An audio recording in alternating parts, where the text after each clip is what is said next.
So, ayan na po ang ating niloto. So, luto na siya. Nag-reduce na din yung ano niya, yung sabaw. Yan. Sarap na tong ipang ano. Sarap ng ano sa kanin. Yan. Yan, maghahanda tayo. Hahanda tayo. At hahanguin natin. Picture mo. Yan. So, ito yung mga ingredients natin sa ating lulutuin na mutton curry. Ito yung ano 1 kg na kambing, 1/4 na ano 1/4 kilo na atay ng kambing pa rin, kamatis. Yan, ganyan kadaming kamatis at ganyan kadaming sibuyas. Siyempre, tamad tayo. Ayan. Ano na lang. Kaunting balat na bawang na yung binili. Ayan. May sili. Meron tayong meat masala na pinanghahalo. Tsaka meron din tayong ito. Masala liquid. Pero titingnan natin mamaya kung lalagyan pa ba nito. Kasi medyo ano na to. Ito, may masala na to siya. So, ano na siya. Yung diretso na lagay. Tapos pala lalagay tayo ng luya. Dadagdagan ng luya para ano, para mas masarap. So yan ang mga ano natin, ingredients. Siyempre asin. Kung gusto nyo lagyan ng bitchin, pwede din. Pampalasa ba. Tayo may ginisa mix naman tayo, hindi dadagdagan natin ang ginisa mix mamaya. O kaya magic sarap. Kahit nandito tayo sa India, hindi nagdala tayo ng magic sarap, di ba? Kaunting luya lang.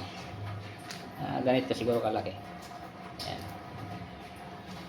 Pwede na yan. Yan, tapos yan. Tapos paminta. So yan yung mga ano natin, mga ricados natin. Ito yung paminta. Whole. Yan ang ano natin, mga panglagay mamaya. So yan. Gagawin natin ngayon, maghihiwa muna tayo ng sibuyas at kamatis. Tapos magbi-blender tayo ng ito, bawang at luya, bi-blender natin. Pati yung kamatis mamaya hatiin natin siguro. Yung iba dice at yung iba naman ay ating bi-blender din. So, update ko kayo mamaya. So, pag ganyan na namumuo na yung ano, namumuo na yung paste kanina, luto na yan. Ipatayin na natin. Mamaya ihahalo natin dito sa ano, pag tapos natin ano yung karne. So ang itsura ngayon ng ating sibuyas, ganito na. Oh, parang ano na, transparent na. Medyo ano na yan, luto na. Pwede na ihalo yung karne mamaya kaunti pa. Para mas ano, para mas luto yung sibuyas. Ayan.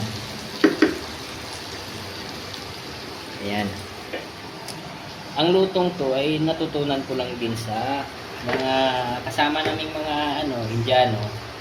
Kasi dati yung mga tagaluto talaga namin sa ano, factory. Nandun pa kami dati sa loob. Naka-ano pa kami. Saudi, nakatira pa kami dun sa may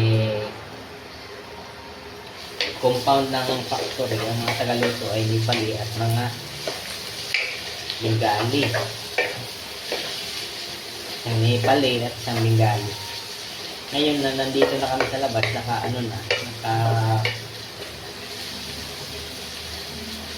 apartment, kami na yung nagluluto.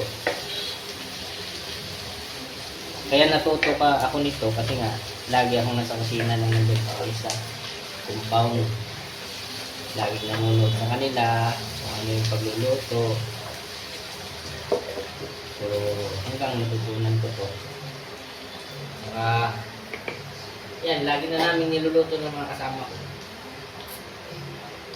So, yan. Ngayon, maghihiwa tayo ng kamatis. Habang hinihintay natin yung pag yan. Pero nakikita niyo ako. I-zoom out natin sa 1. Ayan. Nakikita niyo ako. Habang papalambot tayo ng sibuyas. Ayan. Hiwa tayo ng kamatis. Ganyan, kadaming kamatis. Ganyan, ganyan. Oh. Oh.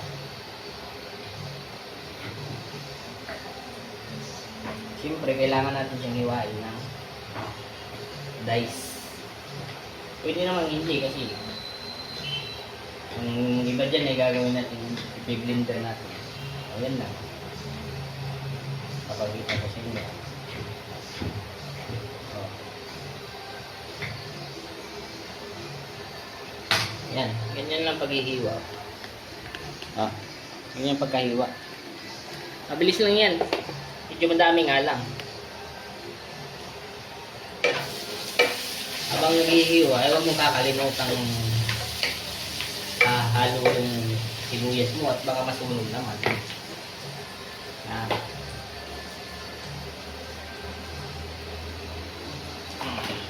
So, yun.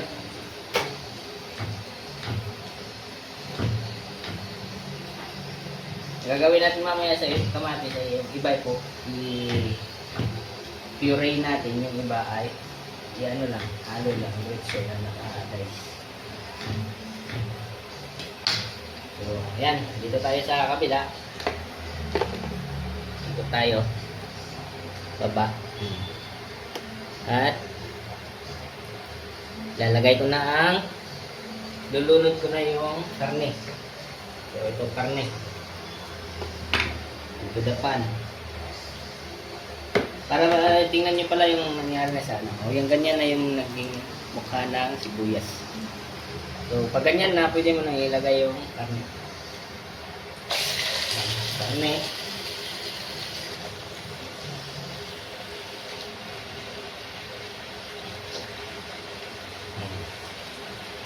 Na. Tapos na yan. Lagay mo yung karne. Hahaluin mo.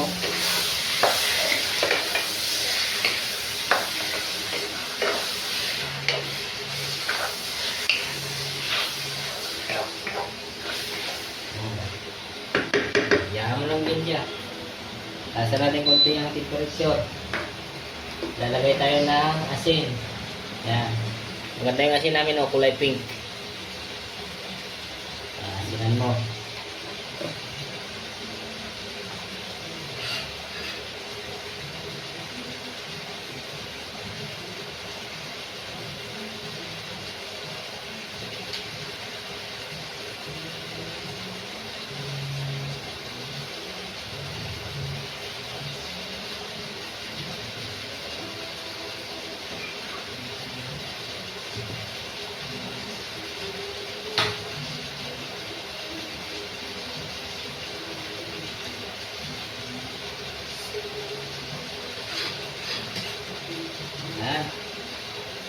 Siyempre, kunting halo-halo. Haluin mo nang haluin.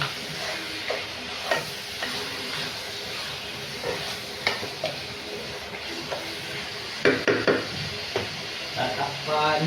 Kaya tapos natin.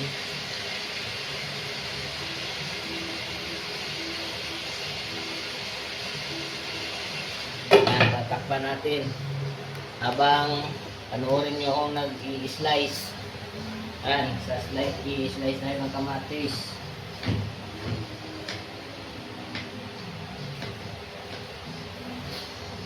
Ayan.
Siyempre, huwag mong kakalimutang haluin.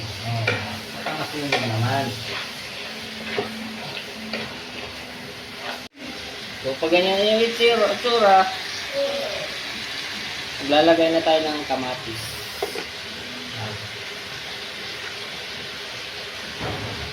Ayan. Ito yung dice na kamatis natin. Lalagay natin kaunti lang at yung iba ay pupuri pa.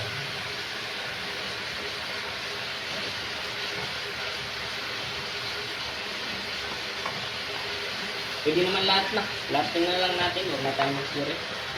Lalagyan na lang natin ng tubig.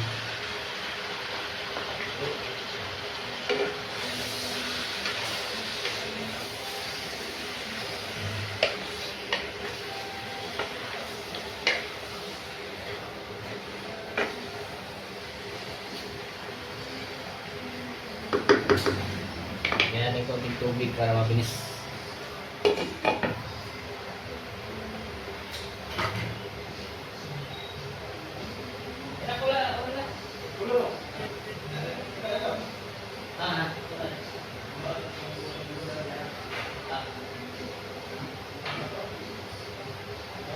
Ayan. Isang basong tubig lalagyan natin. Wala pala. Kalahati lang.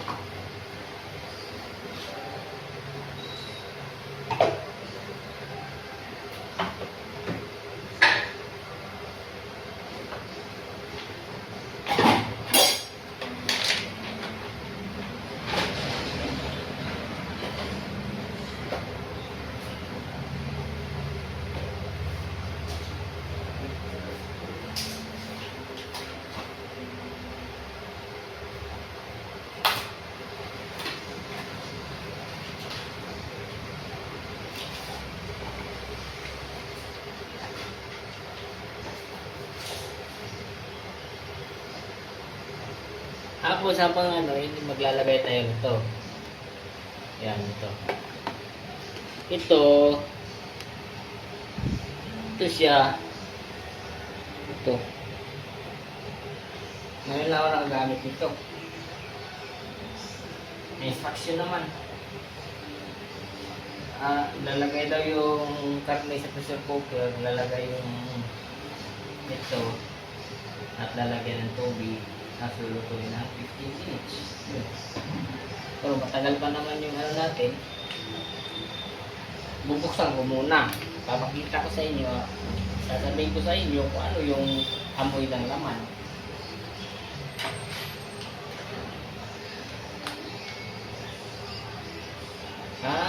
Ano na siya? Mix na siya. Masala na.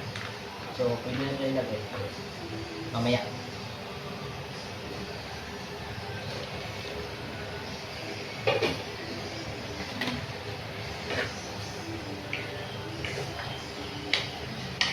Yan, papalambutin lang natin yung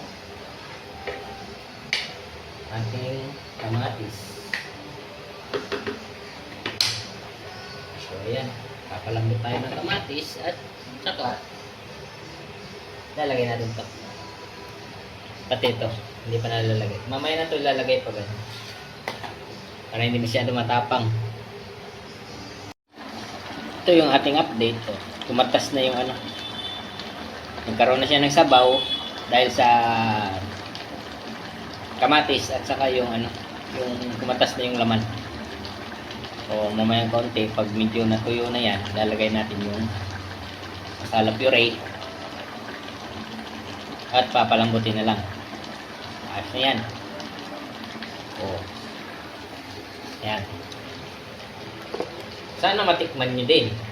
So, ang gagawin nyo ngayon, kung gusto nyo matikman, ay pumunta kayong palengke. Bumili kayo ng kambing, kalahating kilong sibuyas, kalahating kilong kamatis, sili at yung laurel, pamintang buo, kahit yung pamintang durog. Ito namang masala powder. Ewan ko lang kung available dyan sa Pilipinas o siguro sa mga Middle East available to. Pero lang naman to sili, Yung cardamom, mga ano nila, 7, mga garam masala spices. So, siguro, available naman na siguro sa Pilipinas ngayon dahil sa dami nga naman ng mga Indianong nagpupunta dyan sa Pilipinas. Diba?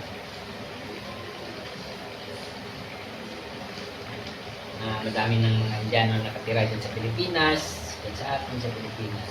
Kaya, for sure, meron na dyan.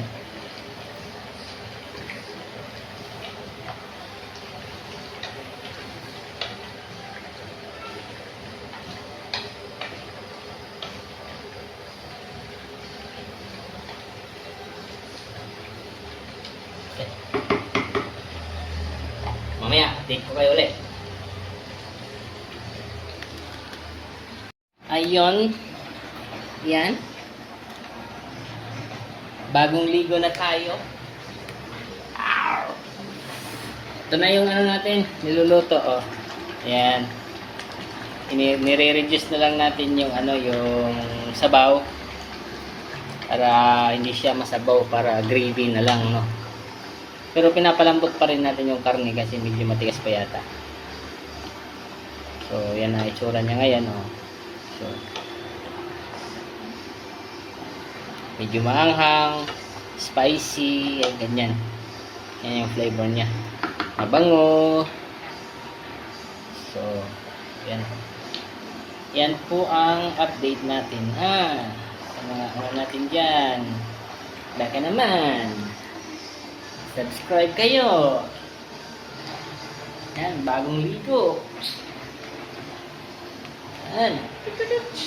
Update ko kayo mamaya pag ano, pag yung naluto na. So, ngayon mga 1 oras mahigit na itong pinapakuluan. Hindi naman siguro matigas na matigas yung karne nito. Kahit titingnan na natin. Tingnan natin kung kung matigas ba o malambot. Ano ba? Yan. Yan lang. Yan. Testing natin. Testing tayo kung malambot. Malambot tayo. Malambot na siguro. Malambot na. Re-reduce na lang natin yung Re-reduce na lang natin yung sabaw. Sarap to sa kanin. Ayan, medyo mahang. Sa mga mahilig sa dyan, sa kambing, try nyo yung luto na to. Sarap to.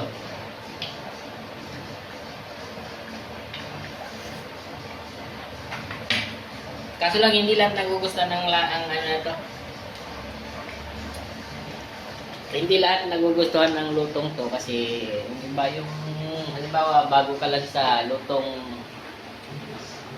Middle Eastern o kaya yung Indian food, Pakistani food, pag bago ka lang sa nakatikim nun, medyo matapang para sa'yo. Pero pag gusto mo i-explore, i-try mo, talagang babalik-balikan mo. Parang amoy din.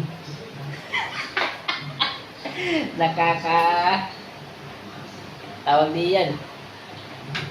Nakaka-addict. Yan. Re-reduce lang natin konti yung sabaw tapos goods na. Tatanghalian na tayo.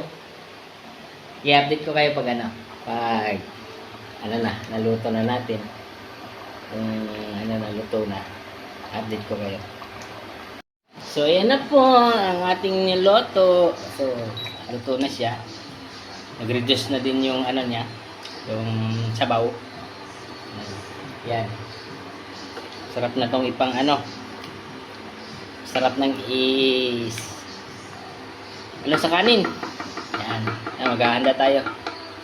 Hahanda tayo. At hahanguin natin. Picture mo.